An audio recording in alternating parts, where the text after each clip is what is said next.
ఏపీలో ఎన్నికలకు ముందు వైసీపీ నేతలు నోరు తెరిస్తే ఫస్ట్ టార్గెట్ చేసేది పవన్ కళ్యాణ్నే. రాజకీయాలకు పనికిరాడు అని కొందరు, మూడు పెళ్లిళ్ళు అని ఇంకొందరు, ఇలా పవన్ కళ్యాణ్ ని టార్గెట్ గా వైసీపీ నేతలు చాలాసార్లు నోరు జారారు. టీడీపీ కంటే ఓ స్టేజ్ లో జనసేనను పవన్ కళ్యాణ్ టార్గెట్ చేసినట్లు కనిపించారు. మరికొందరైతే కుటుంబ సభ్యులను లాగేసి నోట్తో చెప్పలేని మాటలు వదిలారు.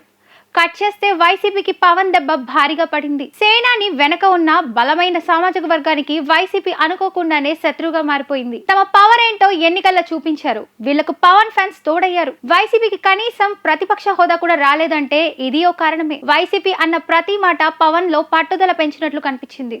అందుకే ముందుండి కూటమిని నడిపించారు. పొత్తులకు దారి చూపించారు. వైసీపీని ఓడించాలనే ఏకైక ఎజెండాతోనే 2024 ఎన్నికల్లో బరిలోకి దిగి వైసీపీ గొంతులు అన్ని మూగబోయేలా చేశాడు పవన్. కూటమి దెబ్బకి ఫ్యాన్ పార్టీ కుదేలైంది. ఇప్పుడు కూటమి అధికారంలోకి వచ్చింది.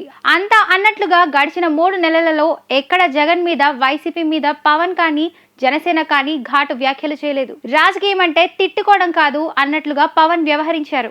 ఇక అటు వైసీపీ కూడా సేమ్ టు సేమ్. వైసీపీ కూడా గత 3 నెలలుగా ఆయనను ఒక్క మాట అంటే ఒక్క మాట కూడా అనడం లేదు. పవన్ ని ఒక్క మాట అన్నా ఆయన వెనక ఉన్న బలమైన సామాజిక వర్గం ఎంతలా దెబ్బతీస్తుందో వైసీపీకి తెలిసొచ్చిందనే చర్చ జరుగుతోంది. దీంతో జనసేనను పక్కన పెట్టి వైసీపీ తన రాజకీయాన్ని టీడీపీతో మాత్రమే చేస్తున్నట్లు కనిపిస్తోంది. టీడీపీ కూటమిలో 3 ప్రధాన పార్టీలు ఉన్న చంద్రబాబునే వైసీపీ టార్గెట్ చేస్తుంది. వరదల సమయంలో పవన్ కనిపించకపోయినా వైసీపీ పెద్దగా పట్టించుకోలేదు. చంద్రబాబును మాత్రమే టార్గెట్ చేసింది.